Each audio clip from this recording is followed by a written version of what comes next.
Okay,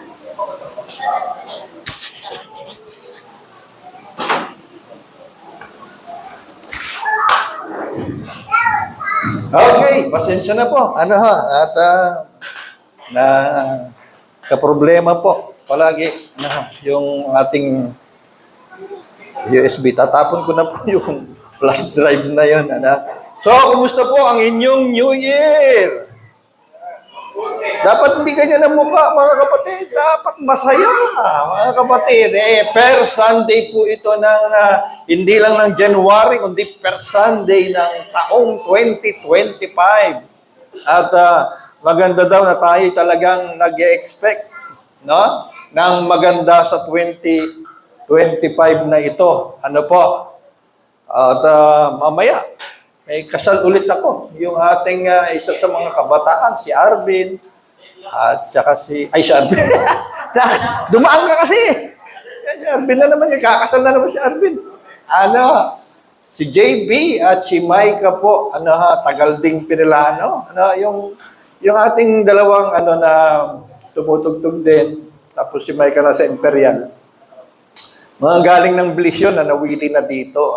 Sila. Mamaya po yung... Alam niyo po, ito yata yung taon na pinakamarami kong kinasal ng 2024. Ang dami, lalo na po ngayong December. Sunod-sunod po yung nag-aasawa na po. Ang kagandahan naman sa mga ipinapakasal ngayon, puro ready na ba? May mga ipon, may mga bahay, parehong may trabaho, ganun na. Ganun na ngayon, nung last Sunday, bumbero tsaka pulis. Tapos kadalasan, mga 30 na pataas ba? Ganun.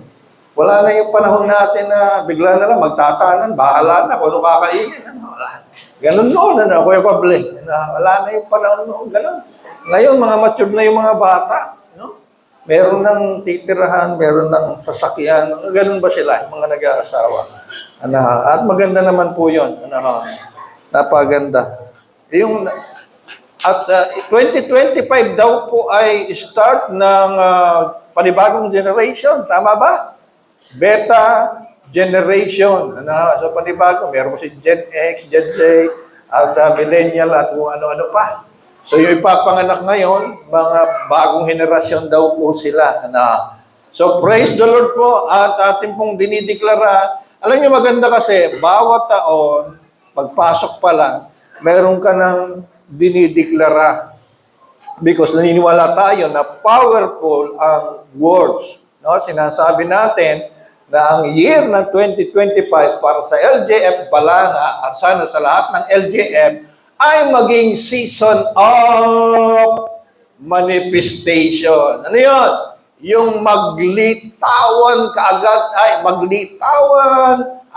mag-manifest yung ating mga hinihiling, yung ating mga minimithi sa Panginoon, ay makamtan nating lahat, mag-manifest ngayong 2025. Gusto niyo ba itong tema natin ngayon?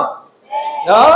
Ay, kailangan po, pag una kang hindi naniniwala, hindi mangyayari sa'yo. Sabay ka lang, kung ano man ang iyong hinihiling, matanggap nating lahat, mag-manifest lahat ngayong 2025. Amen! Palakpakan muna natin ang Panginoon. Hallelujah! Hallelujah! So 2025, the season of manifestation. Nakakatuwa nga si Kuya Victor at si Ate Joy sa Korea. Ginagamit na nila yan. 2025 is year of season of manifestations. Okay, mga kapatid, sino sa atin last year ang nakaranas ng mga manifestation ng kabutihan ng Diyos? Masasabi niyo sa 2024, very good siya para sa akin. Amen o ba? Yung last year na yon, wow, kami rin po. Kami rin pong pamilya, kaming mag-asawa. Masaya kami sa 2024 na yon. Bagamat, may mga buwan nga na hindi masaya, may mga problema din, pagsubok, pero all in all, masaya po kami sa 2020.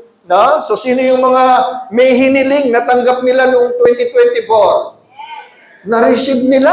Wow! Binigay ng Panginoon. Sino naman yung pati hindi niling binigyan? Binigay. Meron ba kayong mga gano'n? Aba, hindi ko naman hinihiling yun. Pati yung binigay ng Panginoon. O, di ba masaya? Amen. Pati yung mga bagay na hindi natin hihiling, binibigay talaga ng Panginoon. So, pag-angat sa kabuhayan, no? Yung ating mga tinatanggap sa kabuhayan, tumaas din, promotion sa trabaho, at marami pang iba. Yun yung 2024 natin. At naniniwala tayo, there is more. Hallelujah, 2025. Sumabay lang po kayo. Kasi last year po, naalala nyo pa yan? Ang declaration natin yung 2024 ay season of increase, the year of more and more. At ang verse natin noon, pati mga anak natin, ayan o, the Lord shall increase you more and more, you and your children. Amen o ba? Ay, mga anak-anak natin, nagiging blessing na po yan sa atin. So, 2025, dito po tayo ngayon. Sa Bible po, pag sinabing manifestation, kapatid, ibig sabihin niyan, to appear. Ba, sinabi ng Panginoon sa lumpo, lumakad ka. Aba, nag-manifest. Sinabi ng Panginoon na meron, maraming isda. Aba, nag-manifest ang maraming isda. Na kung ano man ang sabihin o prayers, ay nagmamanifest, nag-a-appear, nare-reveal. Yan po ibig sabihin ng manifestation. Now sa church, makinig po kayo. Unang sermon, ngayong 2025, sa church, kadalasan ang tinutukoy ay ang presensya ng Diyos sa gawain. Kaya kung minsan may mga gawain ang sabi. Sinasabi ng mga umaten, ang tindi ng presensya ng Diyos kanina. Damandam ako sa awitan. No? Parang bumababa yung kalangitan. No? Merong mga ganon. No? Iniuugnay yung presensya ng Diyos sa manifestation. No? Sa iba, nakakaranas sila ng mga biglaan. Pag merong manifestations ng presensya ng Diyos, may mga biglang gumagaling, may mga biglang nagkakaroon ng peace, ng hope, ng joy. Yung iba, sa ibang church, wala po tayo nito. Merong mga iyakan sa harap. May mga naglulupasay, may mga ganyan po yan. May mga nagbabalik loob ng paglilingkod. Yan, tinatawag nila ay manifestation ng presensya ng Diyos. Pero alam niyo po, hindi lang yun. Hindi pala presensya ng Panginoon. Marami pang pwedeng mag-manifest sa buhay natin, sa buhay ng mga anak ng Diyos, lalo na ngayon 2025. Kapatid, manampalataya ka lang. Yan lang ang puhunan mo. No? Hebreo 11:3, ito yung best definition ng manifestation. Tingnan nyo to ha. Tingnan nyo to. No? Naghanap ako ng best definition sa Bible ng manifestation. Ito talaga yon, mga kapatid. Tingnan nyo sabi. Dahil sa pananampalataya, because of faith, kaya manampalataya ka eh. Dahil sa pananampalataya, nauunawaan natin na ang sanlibutan ay nilalang sa magitan ng salita ng Diyos. Nilagay ko lang yung Jesus sapagkat naniniwala ako na ang Word of God ay si Jesus. Amen. Nandun ba kayo nung nilikha yung sanlibutan? Wala. Wala ka, pero naniniwala ka. Amen? Nananampalataya ka. Kahit di mo nakita yung paglikha ng Diyos sa sanlibutan, kapatid, nananampalataya ka. Dahil sa pananampalataya. Ito karugtong matindi. Ito karugtong matindi. At ang mga bagay na nakikita ay mula sa mga bagay na hindi. Hindi pa manifestation yon, nanggaling daw yung mga bagay na nakikita natin ngayon. Ano yan? Puno, bundok, dagat, no? Lahat na nakikita natin, kalangitan, galing daw yan sa mga bagay na hindi nakikita muna. Bakit biglang nakita? Wala pala yan dati. No? Wala pala yan dati. Paano nakita? Dahil nga sa salita ng Diyos, nilikha ang sanlibutan. Paano salita ng Diyos? Ay nagsalita ang Diyos. Amen o ba? Ang laki kapatid, ng bahagi ng pagsasalita sa manifestasyon. Amen. Kaya kapag sinasabi mong nakakatakot, lumabas sa bibig mong nakakatakot, natatakot ka talaga. Amen? Pag sinabi mong nakakahiya, ayaw ko. Yung feeling mo talaga nagmamanifest at hiyang-hiya ka. Amen? Nagmamanifest. Ang laki ng kinalaman ng pagsasalita sa manifestasyon, kapatid. Hallelujah. Mga bagay na nakikita mula sa mga hindi nakikita. Alam niyo ba, lumikha ang Diyos, wala siyang materyales? Ngayon, ano man nalikhain ng tao, meron ng materyales. May panggagalingan. Uy, di ba? Gawa ka ng bangko, punta ka sa hardware. Amen ba? Gawa ka ng garden, mga kapatid, may pupuntahan ka. No? Yan ang lahat ng nakikita nyo, may pinanggalingan yan. Pero ang Diyos lumikha, wala siyang materyales. Mula sa wala. Nakakasunod kayo? No? Pero nag-manifest because of the Word of God, dahil sa salita ng Diyos, mga kapatid. Kunin ko yung kaprasong yun. Nang sabi, nasa ilalim, ibukod ko. Kasi ang sabi, mga bagay na hindi nakikita ay mula sa mga hindi nakikita. Ano yung mga prayers niyo hanggang ngayon? Mga hinihiling niyo hanggang ngayon? Ay wala pa. Hindi niyo pa rin nakikita. Pero naranasan niyo na noon. Dati panalangin lang. Ngayon nasa bahay na. Dati panalangin lang. Amen? Ngayon sinasakyan niyo na. Dati panalangin lang. Pero ngayon trabaho mo na. Amen? Mga bagay na nakikita mula sa mga bagay na hindi nakikita. Manifestation. No? At dahil lang yan sa salita. Delikado ang sanlibutan sa magitan ng salita. No? At yung salita na yun, ito, i-connect natin. Kapatid, kaya maniwala kayo si Jesus yan. Sabi, John 1. John 1, ano sabi? Nang pasimula, naroon na ang salita. Sabi sa Genesis, nilikha. Sabi sa Hebrews, nilikha ang sanlibutan sa magitan ng salita. No? Tapos ang sabi, nang pasimula, naroon na ang salita. Mga kapatid, ang laking bahagi talaga ng salita sa manifestation. Ang salita ay kasama ng Diyos. Bukod siya talaga No? At ang salita ay Diyos. Amen. Sa pasimula, kasama na siya ng Diyos. Nilikha. Ayan na naman. Nilikha ang lahat ng bagay sa pamagitan niya. Nino? Nung salita nga. At walang anumang nilikha ng hindi sa pamamagitan niya. Walang lumitaw ngayon na bundok, dagat, bituin ang araw, mga kapatid, kundi sa pamamagitan niya. Kaya laking bahagi talaga ng salita na yun na walang iba kundi ang Panginoong Jesus. Tingnan nyo, kuha tayo ng sample. Then God said, let there be light. God said, nagsalita ang Diyos. Amen? Wala naman tayo nakita sa creation, sa Genesis. At ang Diyos ay iniunat niya ang kanyang mga kamay at hinubog yung araw, hinubog yung At ang Diyos ay nag-effort na buuin ang mga planeta. No! And God said, sinabi ng Diyos, let there be light. At nagkaroon ng liwanag. Amen ba? God said, let there be light.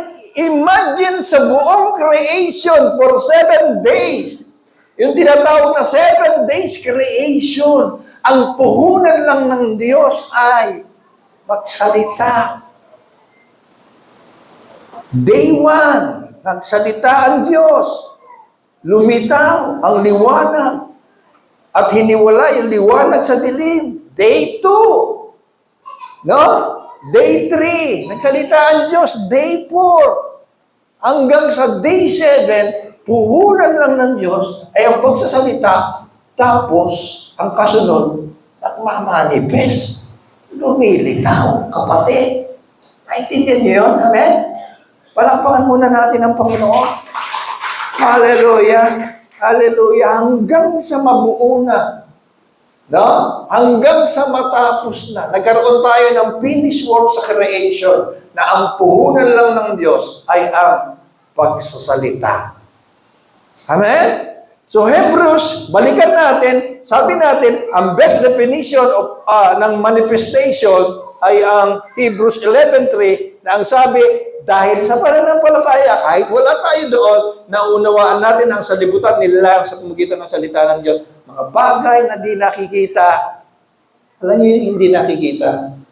Para lang maintindihan niyo, ang mga bagay na hindi nakikita, hindi pa nagmamanifest, mga bagay na hindi nagmanifest ay mula sa mga bagay na hindi pa nagmamanifest. Kuha niyo yan? Ha? Ganun lang ibig sabihin, no? Mga kapatid. Hallelujah. Truth. Anong truth? Ang totoo, marami pang pwedeng magmanifest. Ayan. Amen. Kasi ang creation, ang physical, tapos na. Pero sa spirit, nanggaling ang lahat yung sa spiritual. Lahat nagsisimula sa spiritual. Bakit natin nasabing marami pa ang pwede mag-manifest? Ayan po. Ayan. Ano sabi dyan? No matter how many promises God has made, they are yes na. They are gaano man karami ang lumabas sa bibig ng Diyos na pangako niya, kapatid, ay yes na daw sila. Amen.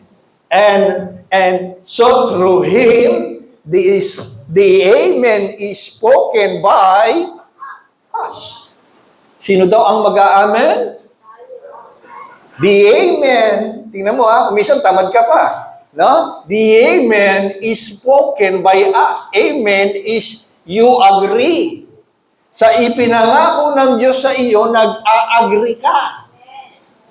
Amen. At kapag nag-aamin ka, sumasang-ayon ka, wow, word yun, salita yun, ang kasunod nun, manifestation. Amen? Iba-ibang level ng faith Pero dito, kapatid, tayo gusto dalhin ng Diyos. Hallelujah. Depende pa yan sa alam mong pangako ng Diyos. Alam niyo problema sa maraming Christian, maraming anak ng Diyos, konti ang alam na promises ng God. Paano sila mag-amen?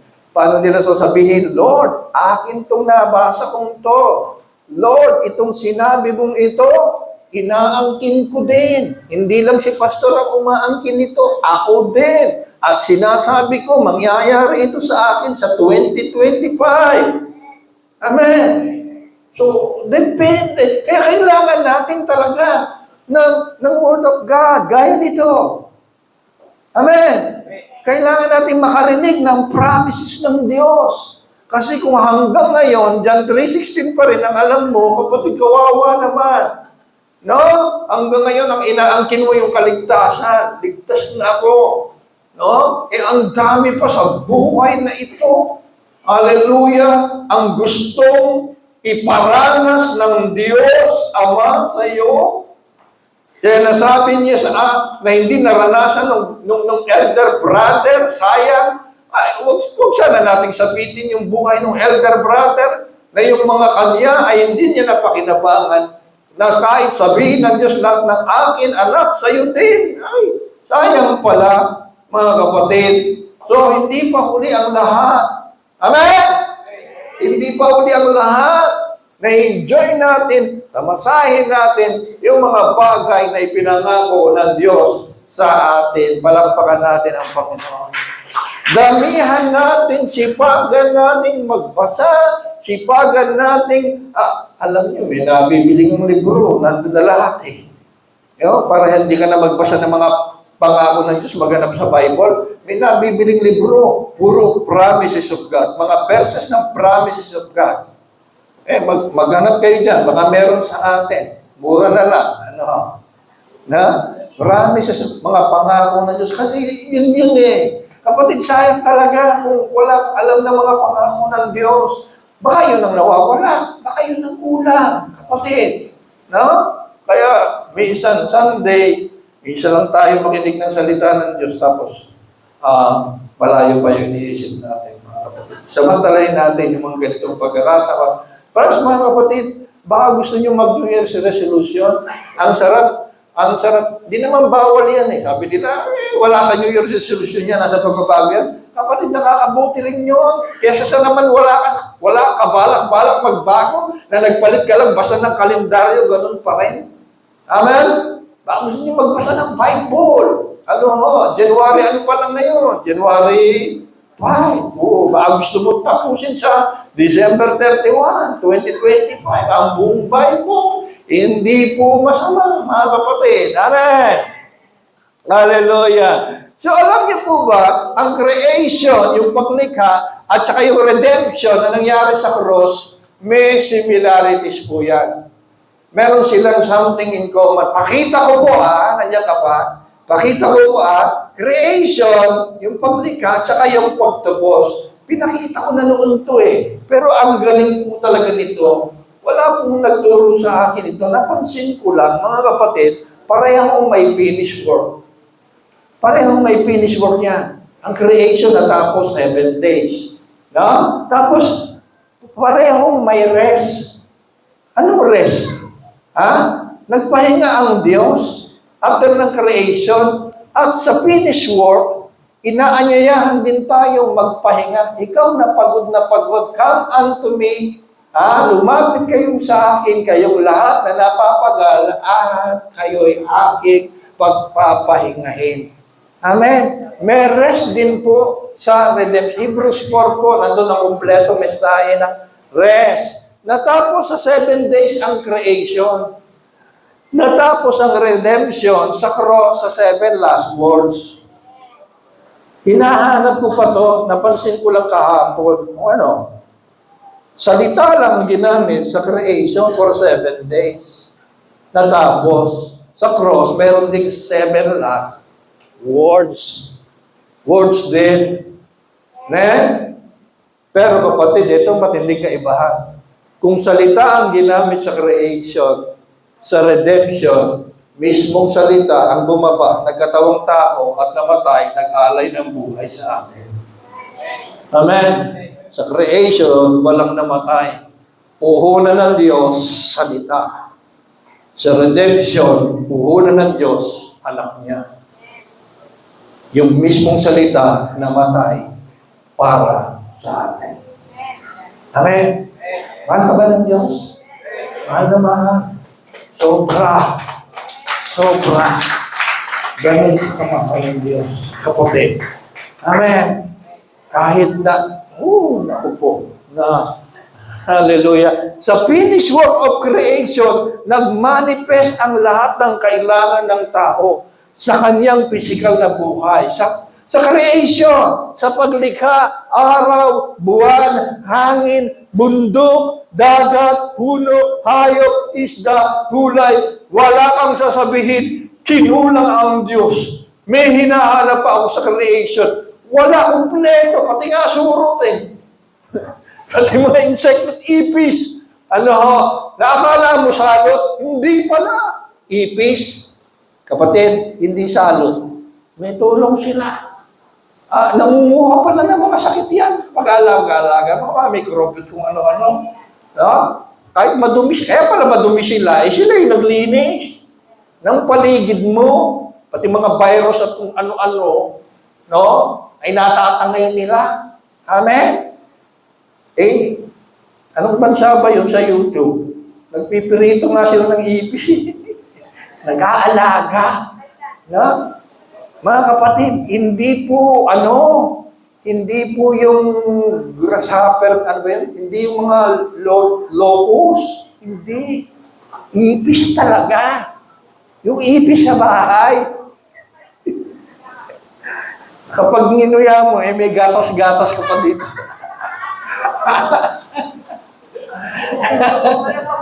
Ganon. Ano? At para silang nasa honey. Yung lagayan ng honey nag-aalaga. Pag nilabas nila yung parang box na gano'n, nahabasan yung mga ipis. Ipis talaga yung mabibilis, mga kapatid. Kaya sabi ng Diyos, sa bawat araw, it was good. It was good. No? Lahat mabuti. Walang masama. Amen?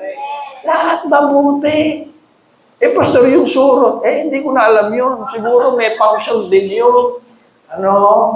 May ganap din yun. So lahat sa creation, finish talaga, complete, naibigay yung lahat ng physical na kailangan ng tao.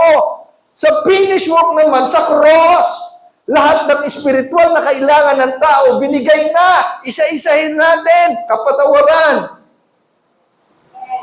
Pinatawad ka na, binigay na ng Diyos yun. Kapatid, kaya it is finished. Yung pinagsisikapan ng marami. Sana patawaran ako ng Diyos. Sana mapatawad ako ng Diyos. Sana bigyan pa ako ng Diyos na isang pagkakataon. Kapatid, kung maintindihan lang nila sa cross, yung nangyari, pinatawad ka na. Naibigay na, kapayapaan, hindi ka nahahatulan. Yung kinakatakutan ng marami ngayon, naku po, senyales na nangyayari sa Middle East, yung guerra, malapit na ang Judgment Day, malapit na ang pagkagunaw ng mundo, ang dami nagkakalat ngayon ng mga kung ano-ano mga kapatid, pumayapa ka dahil napatawad ka na. Amen? Alam niyo yung pinakamahalagang kapayapaan? Hindi kapayapaan na sana walang giyera. Hindi kapayapaan na sana walang nag-aaway. Ang pinakamahalagang kapayapaan sa lahat, kapayapaan sa Diyos. Yung wala ka ng atraso sa Diyos. Amen? Kaya yung mga guilt at mga condemnation, inaalis na yan kasi may namatay na para sa iyo. Mamamatay ka dapat dahil sa mga kasalanan mo, pero para wag mong sisihin, pahirapan ang sarili mo, kapatid, may namatay na sa lugar mo. Amen. Yan ang hindi naintindihan ng iba. Hanggang ngayon, hirap silang makuha yung kapayapaan at pagpapatawad ng Diyos. Lumuluhod sila, lumalakad ng paluhod, lumalakad sa munggo, at kung ano-ano pang ginagawa para pahirapan ng sarili. Kapatid, wag mo nang pahirapan sarili mo. May naghirap na para sa iyo. 2025, bulay-bulayin mo. Pati yan, spiritual na pangangailangan nyo ng tao. Hindi yan na ipipirito. Kapatawaran. Marerelyeno mo ba yan? Kapatawaran. May kakaldereta mo ba yan? Hindi. Spiritual ang tawag yan. Pero importante yan sa spiritual life mo. Amen. So ano ang manifestation ng kapatawaran? Kapatid, ano ang manifestation ng kapatawaran? Di payapa. Amen? Payapa. Kapatid. Hallelujah. Katuwiran. Matuwid ka na. Kabanalan. Banal ka na. Pagpapala. Pinagpala ka na. Kagalingan. Magaling ka na. Sino yung mga magagaling na dito? Karunungan. You have the mind of Christ. Pananampalataya. You have the faith of Christ. Expect manifestation sa lahat ng ito 2025. Amen. Sabi nga natin yung blessed, I'm blessed. I am blessed. O kapatid, remind ko sa iyo, ang blessed galante. Amen? Ang pinagpala, galante yan, mga kapatid. Amen? So yun yung finished work. Kaya sabi ng Diyos, magpahinga na kayo. Binigay ko na lahat na physical sa spiritual, na ibigay na lahat ng Diyos. Amen? Now, karamihan sa atin nandito. Karamihan sa atin nandito. May papakita lang ako sa inyo. Andito kasi tayo. Ano yan, Pastor? Andito tayo.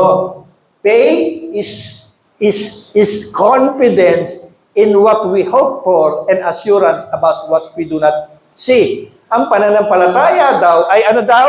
Kapanatagan. Kapanatagan saan? Sa mga bagay na inaasahan, assurance. Katiyakan sa mga bagay na hindi pa nakikita. Hindi mo pa nakikita, pero panatag ka. Amen. Meron kang kapanatagan, meron kang katiyakan, doon sa iyong mga inaasahan, kahit hindi pa nakikita. Ang problema, nagpiperiod tayo doon. Anong nagpiperiod, Pastor? Hanggang doon na lang tayo sa hope, hope, hope. Alam niyo kung tutuloy yung pagbasa dyan? Mga Old Testament people, yung mga nandyan. No? Pinaghirapan nila yung mga bagay na gusto nilang makamtan. Si Abraham, bago nag-anak, katakot-takot na pagsubok. Bago makamtan. Old Testament people po yan. Kapatid, karamihan sa atin, Kristyano, nandyan sa Hebrews 11:1. No? Ang definition ng faith, madali ang pastor. What is faith? Ayan. What is faith? Kapanatagan sa mga bagay na inaasahan. May inaasahan ako, panatag ako, na yun ay makikita ko. Ano ba? Katiyakan sa mga bagay na hindi nakikita. Yan ang faith, pastor. Problema, hanggang dyan ka na lang. Alam mo, kapatid, ang hamon sa atin ng Panginoon, dito tayo, dito, ibang level ng faith. Ang hamon sa atin ng Diyos ay ito. Oh, alin yan? For us, tinitiyak ko sa inyo, si Jesus na to For us, ano sabi? Assuredly, I say to you. Salita talaga Whoever says to this mountain, be removed and be cast into the sea, and does not doubt in his heart, but believe that those things he says will be done. And sabi, he will have whatever he says. Kapatid, ito ibang level na. Ang nauna rito, ang sabi, kung meron ka lang pananampalatayang silaki ng butil ng mustasa, hindi ko alam, nakakita na kayo ng butil ng mustasa. Hindi ko alam kung ano ang sukat nun, kapatid. Pero sabi, kahit ganun man lang, ang magagawa ng pananampalataya mo, kapatid, kapag inutusan mo yung bundok na mapunta sa dagat, yung salita mo, susunod sa bundok. Kapatid, alam nating ilustrasyon lang ito ng Panginoon. Kasi kung totoo ito, kapatid, magugulo ang kalikasan. Biruin mo, kung gusto ko yung Mount Sabah, ilapit, dadaling ko siya sa espada para malapit-lapit. Magugulo. No? At yung bulkan doon sa, ilipat na natin doon sa mga kaaway natin, padala natin sa Muslim. Doon ka mag-alburuto. Ganon, Mga kapatid, hindi ganon. Pero ang sinasabi ng Diyos, ng Panginoon, bakit bundok ang illustration niya? Hindi niya sinabing, sabihin mo sa building na ito, sabihin mo sa bahay na ito, sabihin mo sa batong ito. Hindi. Para ipakitang malaki. Bundok malaki. Malaki ang magagawa ng singbutil na mustasang pananampalataya. At ang puhunan, ilang beses binanggit yung Ayan nakapula.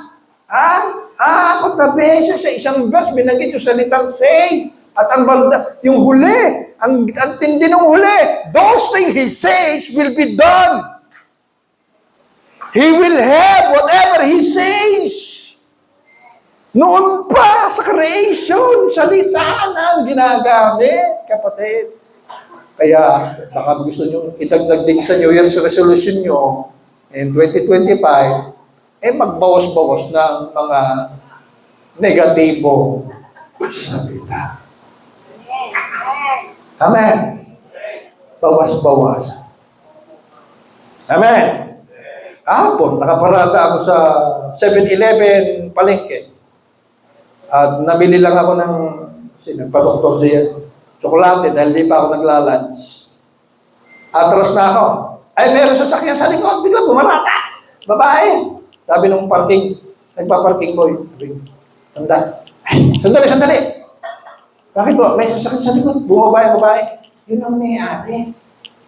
Yun yung may-aring mura ng mura. Palamura. Puro PI ng PI. Wala namang tinatanong. Chismosong parking boys na ito. Alam mo, kanya rin yun. Yung damitan na yan. Sabi ako, 7-Eleven. Mura siya ng mura. Siguro madalas mamura. Kaya sinasabi sa akin, mga kapatid, yung mga salita, ako din madalas Mabilis din ako, pero nakukonsensya ka rin. Ikaw rin yung papahirapan ka rin eh. No? Bakit ba sinabi ko yun? Yung napakawalan mong yun, napakahirap ng hulihin yun. Yung napakawalan mong yun, mga kapatid. No? So kung very powerful ang mga salita, mga kapatid, hallelujah, gandahan na natin yung ating mga salita. Piliin nating maging mabait ngayon sa salita. Amen?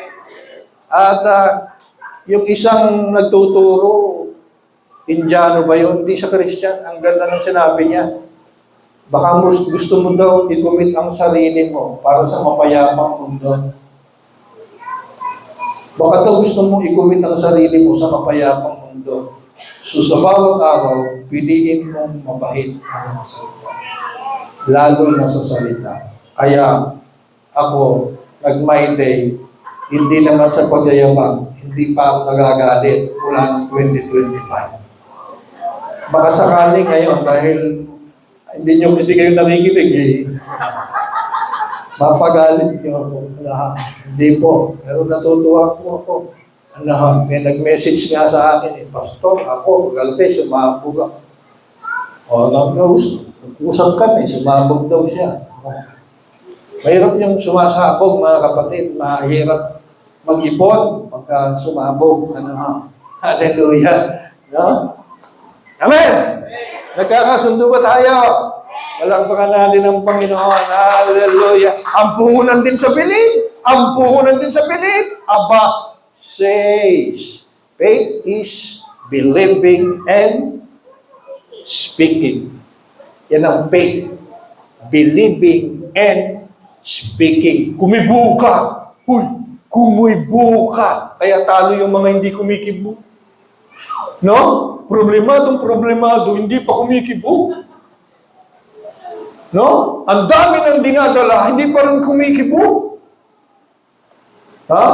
Kaya nung maramdaman ito kaube, yung sumabog, parang ang dami dalahin. Ganun dapat. Maging tayo? Tagapasan. Sobrang bigat, tulungan nating magpasan. Amen? No? Kapatid, kung puhunan lang ay faith pala. And faith is believing and speaking. Now, saan daw nagagaling ang faith? Saan nagagaling ang faith? Gusto mo ba ng maraming faith? This year, 2025? Consequently, faith comes, dumarating ang faith by hearing and hearing by the word of Christ. Amen! Huwag kang magsawa ng hearing and hearing and hearing and hearing. Huwag kang magsawa, kapatid, pakiusap. Kasi dyan ang gagaling yung pananampalataya. Amen? Hallelujah! Kaya, sabi ito sa Tagalog, kaya ang pananampalataya ay nanggagaling sa pakikinig at ang pakikinig ay sa pamagitan ng salita ni Kristo na siyang salita noon pa sa paglikha. So sa mga hinihiling mo, ninanasa ng puso mo, pinapangarap mo, kapatid, ano ang pinamaniwalaan mo magmamanifest ngayong 2025? Hindi po ako makakasagot niyan, sarili mo ang makakasagot niyan. Amen? Pero importante, meron. Meron na ba? Wala, Pastor. Ano ba magandang hilingin? Kapatid, paalala ko sa inyo nung mainip si Jesus, hinarap ang mga alagad. Hanggang ngayon, wala pa kayong hinihiling sa pangalan ko. Magsihiling kayo para makumpleto ang inyong kagalahan. Grabe, ano? Siguro marami sa mga alagad ng Panginoon, mga nakasimango, kagaya nyo, ayan, no? Parang memorial service. Funeral service. Pero first day ng Sunday first Sunday ng year. Mga kapatid, marami siguro ang mga malulungkot ang mukha sa mga alagad ni Jesus.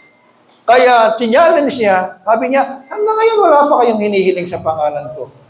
Magsihiling kayo sa aking pangalan upang malubos ang inyong kagalahan. Apa! Gusto ng Panginoon, hindi basta galak. Gusto ng Panginoon, lubos na kagalahan. Amen. At ang 2025, malulubos yung ating kagalakan. Amen. Tumayo po tayong lahat. Tayo po'y magpasalamat. O Diyos Ama, aming Ama na nagmamahal sa amin, na nakakakita ng aming mga damdamin, pakiramdam, mga hinihiling. Ama, meron pong kanya-kanyang kahilingan ang mga anak mo sa 2025. Meron silang kanya-kanyang minanasa, pinapangarap para sa kanilang pamilya, para sa kanilang mga anak, Panginoon. Inihiling ko po, dakilang Diyos, hallelujah, inihiling ko po, Panginoon, at idinideklara na sa 2025, hallelujah, makita nila ito, Panginoon, ng kanilang mata, mamasdan, matanggap, Panginoon, ang mga spiritual na ito na ibinigay mo sa amin, sapagkat ito nagsabi, gaano man karami ang iyong pangako, yes na po sila. So we declare today, Lord, ang manifestation ng lahat ng iyong promises sa buhay po ng iyong mga anak sa taong ito ng 2025. Inaangkin namin lahat ng ito, Panginoon. Lalo na po yung kapayapaan, Panginoon, na ibinigay mo na sa mga tao. Panginoon, mga pagpapala, Panginoon, mga kagalingan ay aming inangkin. Lahat ng ito, bayad mo. Hindi namin kailangan magbayad, magpakahirap para makamtan ito. It is finished, Panginoon. Kaya dinideklara na lang namin ang manifestations ng lahat ng ito. At inaangkin namin at sinasabi namin, matatamasa namin ang lahat ng ito sa 2025. Pagpapala, kagalingan, Panginoon, ng mga karamdaman.